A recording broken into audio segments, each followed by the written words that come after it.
Eles planejaram, eles se acharam espertos, escolheram um casal negro, idoso, sozinho, num trecho esquecido da estrada, longe de tudo e de todos, sem reforços, sem câmeras, sem testemunhas, só eles e o poder que achavam que tinham. Intimidação à luz do dia, como se fossem donos do mundo. Mas o que aqueles dois policiais não sabiam é que a vida tem o hábito de surpreender. A menos de 10 minutos dali, um filho estava vindo. Não era qualquer filho. Era um homem fardado, um guerreiro, um fuzileiro naval.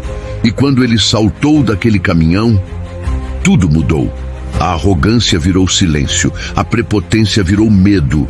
E aquela pequena cidade se transformou em palco de uma virada histórica. Mas antes de continuar, me diz aí, de onde você está assistindo esse vídeo?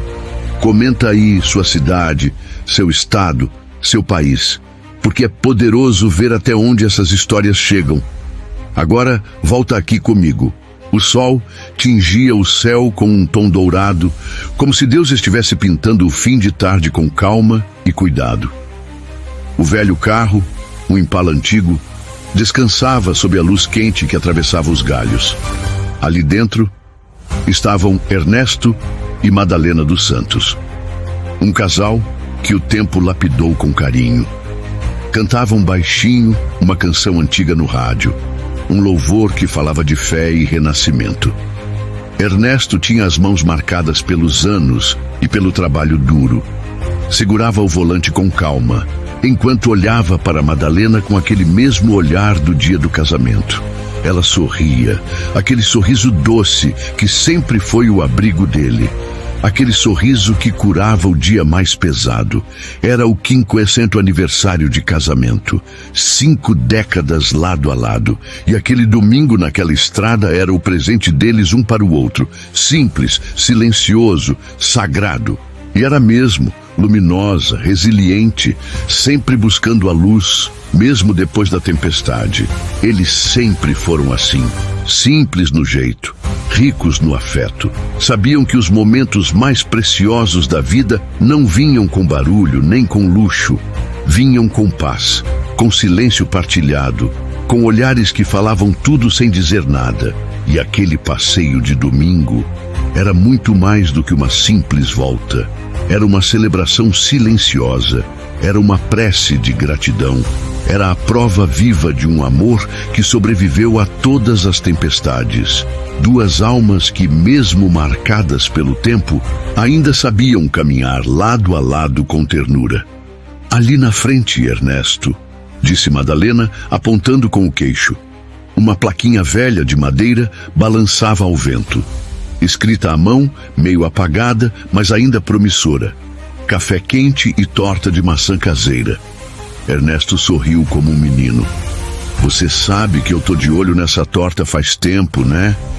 Com um leve giro no volante, ele saiu da estrada principal e entrou no pequeno estacionamento de pedrinhas soltas. O restaurante era simples, acolhedor. Um lugar que parecia ter parado no tempo. Mesinhas externas, sombra de guarda-sóis antigos e o ar. Ah, o ar. Cheirava a café passado na hora e bacon na chapa. Ernesto saiu do carro, deu a volta com calma e ofereceu o braço à sua esposa. Ela aceitou com aquele toque suave de quem confia, de quem conhece cada passo. Caminharam juntos até uma mesa do lado de fora. O sol beijava suas peles com carinho. A brisa era leve. E o momento, perfeito. Era como se o universo estivesse dizendo: vocês merecem isso. Eles sorriram. Sorriram com aquela calma de quem não tem pressa. Já imaginando o gosto do café, o aroma da torta e o calor da lembrança dos domingos antigos. Mas o mundo às vezes é cruel. E parece ter ciúmes da felicidade alheia. Antes mesmo que pudessem se sentar, um barulho seco ecoou atrás deles. Vrum! Um carro policial, sujo de poeira, invadiu o estacionamento e parou abruptamente atrás do Impala. Uma nuvem de pó subiu como um aviso. As portas se abriram com violência. 2 policiais desceram com as testas franzidas e os olhos estreitos, rostos duros, sem alma. Eles não viram Ernesto. Eles não viram Madalena. Não enxergaram 2 idosos sorridentes, nem o amor antigo que os rodeava como escudo. Só viram 2 corpos negros, num lugar onde eles achavam que esses corpos não deviam estar. E o clima mudou. De repente, o calor do sol parecia outro. Aquele restaurante acolhedor agora parecia encolher. E Madalena apertou o braço do marido com um instinto que não precisava de palavras. Ernesto respirou fundo, olhou para os 2 policiais e disse com firmeza: "Boa tarde, senhores." Mas os olhares deles não responderam. As mãos já estavam perto das armas e os corações deles não queriam conversa. Eles não sabiam com quem estavam lidando. Não sabiam de onde vinham aquelas 2 almas. E muito menos sabiam que havia alguém chegando. E essa chegada ia virar a página daquela cidade para sempre. Eles não chegaram com respeito, não cumprimentaram, não sorriram, não perguntaram se estava tudo bem. Chegaram como se estivessem caçando, como se tivessem recebido um chamado invisível, um alerta silencioso que dizia: há algo aqui que não devia estar aqui. O mais alto dos 2, um homem jovem, de cabeça raspada e mandíbula dura, parou a poucos metros de Ernesto. Seus olhos eram duros, sem emoção. Não eram olhos que viam pessoas. Eram olhos treinados para ver ameaça. A parceira dele, uma policial branca de cabelo preso e óculos de sol empoleirados na cabeça, não disse uma palavra. Apenas começou a circular o carro, passo por passo, como se o Impala fosse uma cena de crime. Como se aquele velho automóvel guardasse um segredo sombrio que ela precisava descobrir. O ar, que minutos atrás cheirava a café fresco e bacon frito, agora era um campo elétrico. Pesado, incômodo, perverso. Ernesto olhou para Madalena. Ela entendeu, sem palavras. Eles tinham vivido tempo suficiente para reconhecer aquele tipo de presença. O tipo que não pergunta. O tipo que já chega com julgamento. O silêncio foi quebrado por uma pergunta seca, vazia, fria como metal gelado. "Esse veículo é seu, senhor?" disparou o policial alto sem sequer piscar. Ernesto levou 1 segundo. Tentou entender aonde aquilo ia. A pergunta parecia simples, mas o tom carregava veneno. "É sim, senhor. Há algum problema?" Mas o policial ignorou a pergunta. Deu um passo à frente com o olhar mais estreito. "Tem como comprovar a propriedade?" Do lado oposto do carro, a policial continuava a inspeção.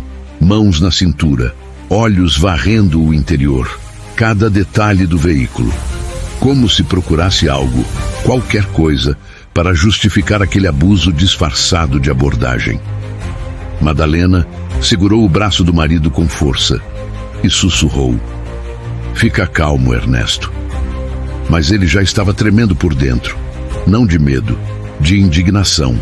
"Nós temos esse carro há mais de 20 anos, respondeu ele, tentando manter a voz firme.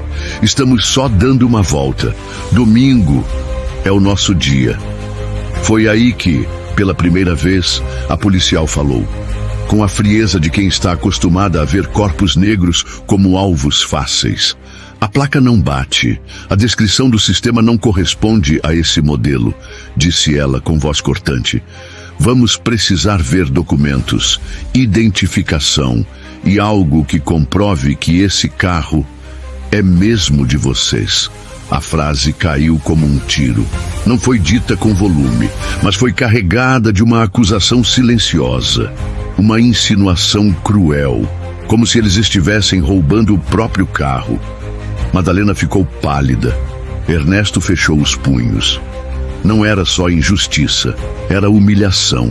Era como se o tempo tivesse voltado décadas, como se todo o respeito, toda a história, todo o amor e trabalho que construíram juntos fosse invisível diante daquelas fardas. E o que doía mais é que eles sabiam que aquilo não era por conta da placa, não era pelo carro, Era pela cor, pelo tipo de gente que ousava sorrir em paz, em um lugar que não era feito para eles sorrirem. Mas o que os policiais não sabiam é que o tempo da impunidade estava prestes a acabar. Porque naquele momento, a poeira começou a subir na entrada do restaurante. Um caminhão militar se aproximava, e dentro dele, o filho deles, um homem que jurou proteger o país. Mas naquele dia, ele ia proteger algo muito mais valioso. Era como se tivessem sido arrancados de um sonho. Um minuto atrás, estavam celebrando o amor. Agora, eram tratados como criminosos perigosos. Ernesto mal conseguia acreditar no que estava acontecendo. O peito ardia, não de medo, mas de raiva, de indignação pura. Aquele era o carro deles, aquele era o domingo deles. Aquela era a vida simples que tinham construído com esforço e fé. Mas, diante daqueles dois fardados, nada disso parecia importar. A documentação está em casa, disse Ernesto, tentando manter o controle. Guardada num lugar seguro. Nós nunca andamos com tudo. Sua voz saiu embargada. Não pela idade, mas pela dor de se ver acusado sem prova, sem respeito, sem motivo. O policial riu. Um riso sarcástico, sujo, cheio de desprezo. Que conveniente, né? Zombou ele, dando mais um passo. Ficou tão perto que o hálito dele misturava-se com o ar ao redor de Ernesto. Bem conveniente mesmo.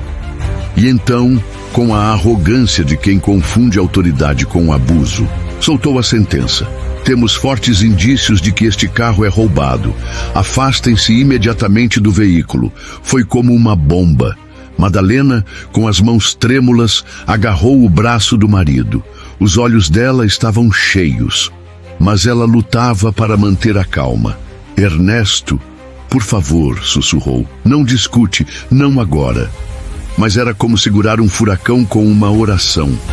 O coração dele doía por dentro. A policial, agora ao lado deles, endureceu o rosto e apontou para Madalena com frieza. Senhora, mantenha-se em silêncio. Estamos conduzindo uma investigação. Cooperação é o mínimo que esperamos. E então, sem mandado, sem permissão, sem sequer um pedido, começaram a revirar o carro. Abriram a porta do motorista com força, vasculharam o porta-luvas, arrancaram o tapete do banco traseiro, jogaram os papéis no chão como se fossem lixo. O Impala, aquele carro que carregava tantas memórias, agora era violentado diante dos olhos deles. Ernesto não conseguiu se mover. Sentia-se esmagado por dentro. Era como se tivessem rasgado sua história e cuspido nela. Madalena levou a mão à boca. O gosto de café e torta sumiu completamente. Agora só havia o gosto da injustiça. E não estavam mais sozinhos. Uma pequena multidão começava a se formar do outro lado da cerca. Alguns curiosos, outros preocupados, mas todos em silêncio. Um silêncio que queimava, como se ninguém soubesse se era mais perigoso intervir ou apenas assistir. Foi nesse momento que o policial mais alto agarrou Ernesto pelo braço. Vem comigo, preciso te fazer umas perguntas, disse ele, elevando o tom. E sem esperar resposta, puxou. Não foi um convite, foi um ato de domínio. Onde você conseguiu esse veículo? Gritou ele, já levantando a voz para todo mundo ouvir. Foi quando Ernesto, cansado de ser pisado, tentou se soltar com um movimento curto e instintivo. Tira a mão de mim, disse firme. Eu não sou um ladrão, eu não sou um menino. Esse carro é meu e você sabe disso. Mas as palavras bateram numa parede fria. O policial apertou mais forte e os olhos dele diziam: você não manda aqui. Os espectadores murmuraram algo. Alguém tirou o celular do bolso. Outro deu um passo para trás. Era como assistir a uma cena conhecida, uma cena repetida demais, mas ainda assim dolorosa demais. E Madalena, ela gritou, para com isso, ele não fez nada. Mas ninguém a ouviu, ou talvez ninguém quis ouvir, até que algo mudou. O som de um motor pesado começou a se aproximar. Um ronco forte de máquina militar. Um caminhão cinza surgiu no final da estrada, entrando no estacionamento com firmeza. E de dentro dele saltou um homem, fardado, alto, negro, com o olhar em chamas. Era o filho de Ernesto e Madalena, um fuzileiro naval, um herói de verdade, treinado para a guerra, mas agora prestes a enfrentar uma batalha que jamais pensou que viveria: salvar os próprios pais, de quem jurou proteger a pátria. Samuel! A voz da policial ecoou mais uma vez, cheia de frieza e autoridade falsa, como se ela estivesse interrogando um criminoso e não um pai de família com o coração cansado. Samuel respirava fundo. Tentava controlar o turbilhão dentro do peito. Mas já era demais. As mãos dele tremiam, o maxilar travado, o coração em guerra com a humilhação. E quando a voz saiu, saiu com a força de quem estava sendo rasgado por dentro. Eu já disse, esse carro é nosso. Compramos com o suor da nossa vida. É novo, é legal, é nosso. Mas eles não queriam a verdade. Eles queriam o controle. A policial saiu do carro com algo nas mãos. Ergueu uma pequena fotografia gasta pelo tempo. E essas crianças aqui? Perguntou com desconfiança. Era uma foto antiga, Samuel, Clara e os netinhos. Um daqueles registros preciosos de fim de ano em que a família inteira se junta no quintal e o amor cabe inteiro dentro de uma moldura. Clara levou a mão à boca. Os olhos se encheram de lágrimas. Não era mais uma simples abordagem, não era mais uma dúvida. Era um ataque deliberado, cruel, racista. A multidão do outro lado da rua começava a crescer. Os cochichos já viravam vozes indignadas. Eles não fizeram nada. Isso é abuso. Deixa eles em paz. Mas a situação estava à beira do colapso. O policial ainda segurava Samuel com força, como se o homem de cabelos brancos fosse uma ameaça.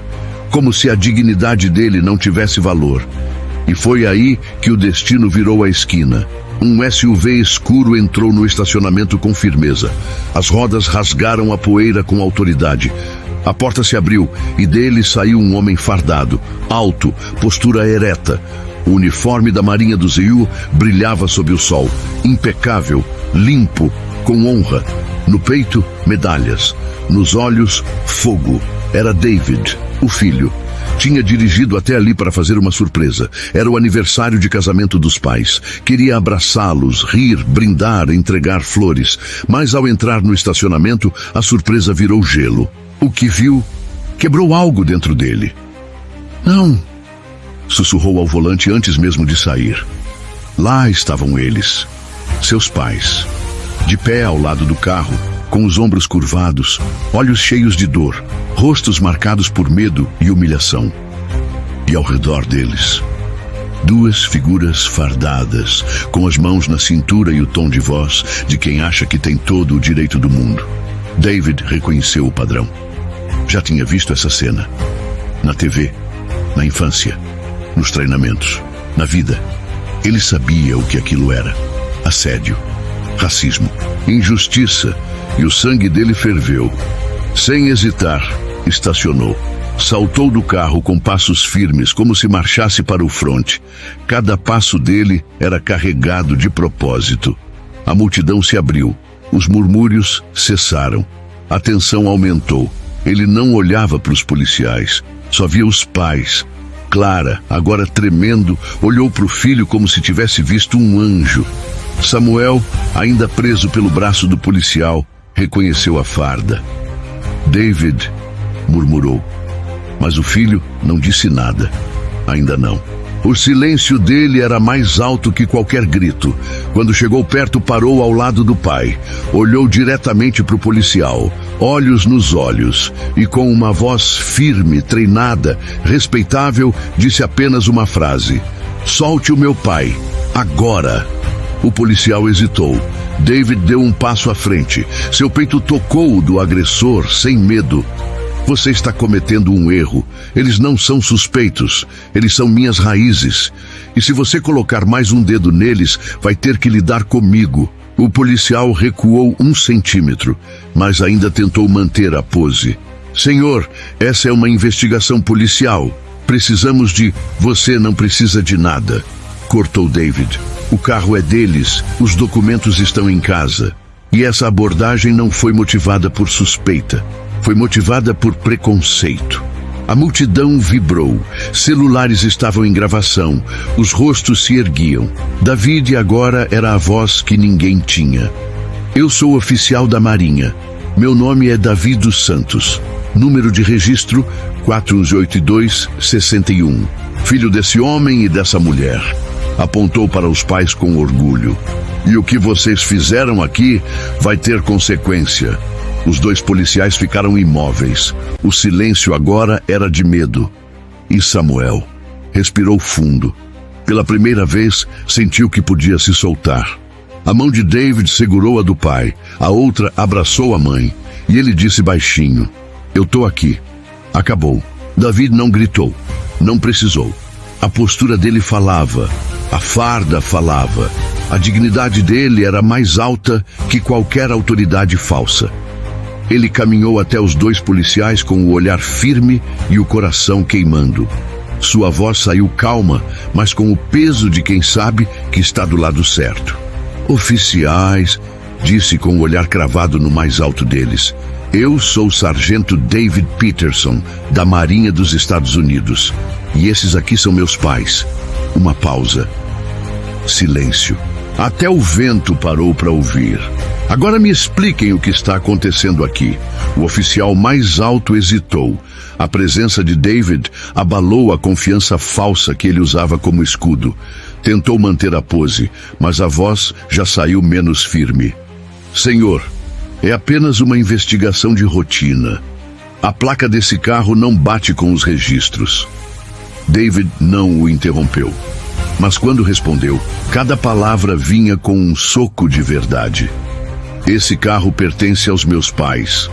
Eles o têm há décadas. Você acha mesmo que um erro de sistema, uma placa digitada errada, justifica isso?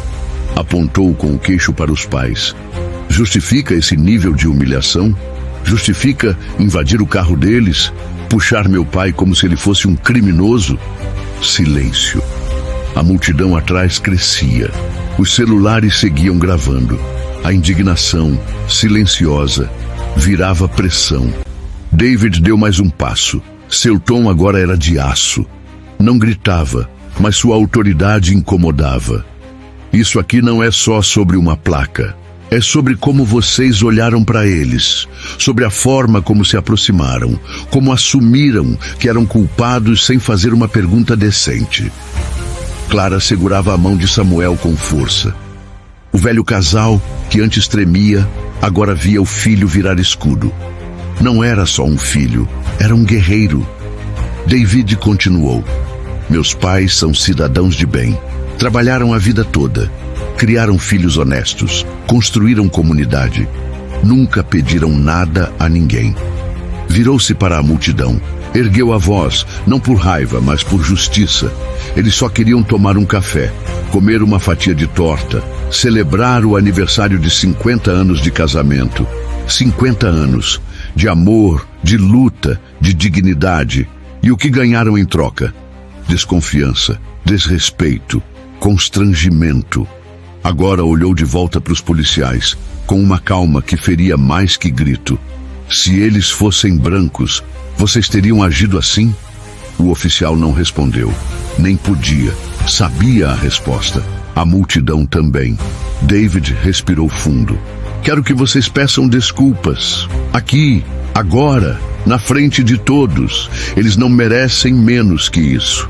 Exijo que vocês peçam desculpas aos meus pais, pela forma humilhante com que foram tratados aqui hoje. A voz de Elias ressoou com tanta força e clareza que o silêncio que se seguiu pareceu engolir todo o ar da praça. E espero que daqui para frente vocês se comportem com o mínimo de respeito e profissionalismo que qualquer ser humano merece. Os segundos seguintes foram esmagadores. Nem os policiais, nem os curiosos ao redor ousaram dizer uma só palavra. Todos prenderam a respiração. Era como se o mundo estivesse esperando para ver o que aconteceria em seguida. O barulho dos carros na Avenida de São Miguel sumiu. A multidão, que antes só observava por curiosidade, havia mudado. Não eram mais apenas espectadores. Agora estavam ali como testemunhas. Testemunhas de algo maior, de um momento de verdade. Elias não baixou os olhos. Ficou de pé, imóvel, corajoso, inquebrável. Sua voz ainda ecoava na mente de todos, justa, firme, impossível de ignorar. Alguns balançavam a cabeça incrédulos com o abuso dos policiais. Outros trocavam olhares discretos, como quem dizia: eu já senti essa dor. Eu entendo isso aí. Uma senhora negra de cabelo grisalho e olhos cheios de lágrimas se aproximou devagar. Sem dizer nada, estendeu a mão e segurou o braço da mãe de Elias, Dona Teresa, com carinho e força. Aquele gesto valia mais que 1000 palavras. Solidariedade pura, alma falando com alma. Um rapaz jovem, com boné e celular na mão, já estava gravando tudo. Capturava não só as imagens, mas a emoção crua daquele instante. O silêncio dos opressores, a coragem do oprimido, a dignidade de uma família inteira sendo defendida em praça pública. Lá de dentro do restaurante, funcionários se espremiam nas janelas, alguns com o rosto preocupado, outros com os olhos brilhando de admiração. Eles sabiam, algo diferente estava acontecendo, e talvez o mundo não fosse mais o mesmo depois daquele minuto. A presença firme e serena de Davi aumentava ainda mais a tensão daquela situação que, à primeira vista, parecia apenas mais uma abordagem comum de trânsito, mas que, aos poucos, revelava-se um verdadeiro julgamento público. A forma como ele se colocava ali, sem baixar a cabeça, fez algo inesperado acontecer. A indignação dele despertou uma faísca na multidão. O que antes eram apenas curiosos, agora se tornavam testemunhas vivas de uma injustiça. E mais do que isso, se tornavam vozes ativas de apoio. Gente comum que se identificava com aquela cena começava a se posicionar, a gravar, a protestar. Ao lado de Davi estavam Samuel e Clara, seus pais, que ainda tentavam entender por que estavam sendo tratados daquela forma. Os 2 oficiais, que antes demonstravam firmeza e autoridade, agora demonstravam algo diferente, algo que parecia hesitação. A segurança do começo já não era mais a mesma. O olhar arrogante dava lugar a expressões incertas, como se sentissem o peso do olhar de todos ao redor. O agente mais velho, desconfortável, ajustou o cinto e desviou o olhar de Davi. Tentava evitar um confronto direto. Senhor, começou ele, em um tom visivelmente mais brando. Estávamos apenas cumprindo o procedimento. Temos que apurar qualquer irregularidade que apareça. A colega, que estava ao lado dele desde o início, tentou reforçar a justificativa. Havia algo nervoso em sua voz agora, uma tentativa de se proteger atrás do sistema. Foi o sistema que acusou a placa. Não foi culpa nossa. Nós só seguimos o que a central informou. Ela olhou em volta, como se buscasse aprovação na multidão, e ao não encontrar, retornou os olhos para Davi. A gente não queria causar nenhum transtorno. Davi arqueou uma sobrancelha. Seu olhar dizia tudo, mas ele fez questão de responder com palavras que cortaram como faca. Incomoda vocês, né? Mas vocês não pensaram nisso quando humilharam meus pais. Quando trataram 2 idosos como criminosos diante de dezenas de pessoas. Tudo isso por uma suposta irregularidade? Foi essa a justificativa? Isso já não era mais uma simples abordagem. Era uma violação direta dos direitos humanos, uma afronta escancarada à dignidade de uma família inteira. E o mais grave, era feito por aqueles que deveriam proteger. Os agentes, percebendo que estavam perdendo o controle da situação, começaram a recuar.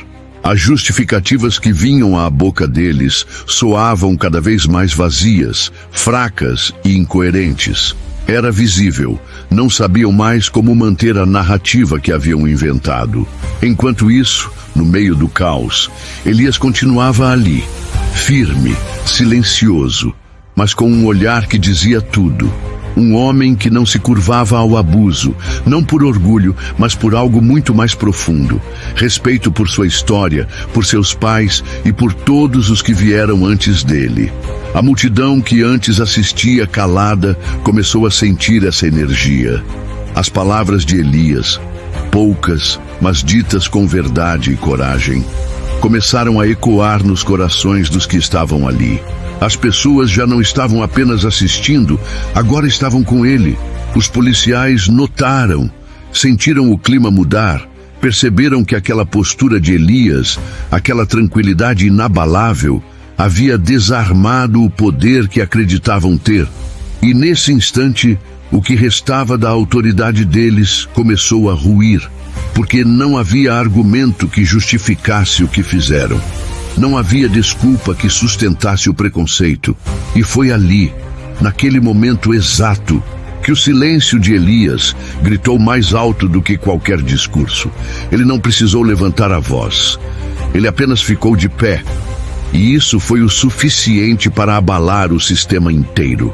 A postura firme e digna daquele jovem homem não apenas protegeu seus pais naquele momento tenso, mas também se transformou num poderoso lembrete de que é possível e necessário resistir à injustiça, mesmo quando ela vem disfarçada de autoridade. Suas palavras e sua coragem fizeram algo quase palpável. O ambiente, antes carregado de tensão, começou a se transformar. No lugar da opressão, surgiu um sentimento sutil, mas real. Esperança. Esperança de que, talvez, ainda exista justiça. Esperança de que alguém finalmente tenha coragem de dizer basta.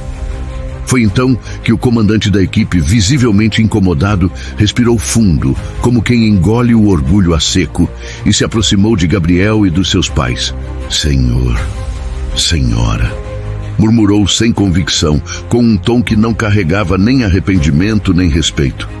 Pedimos desculpas se causamos algum tipo de transtorno. Estávamos apenas cumprindo o nosso dever.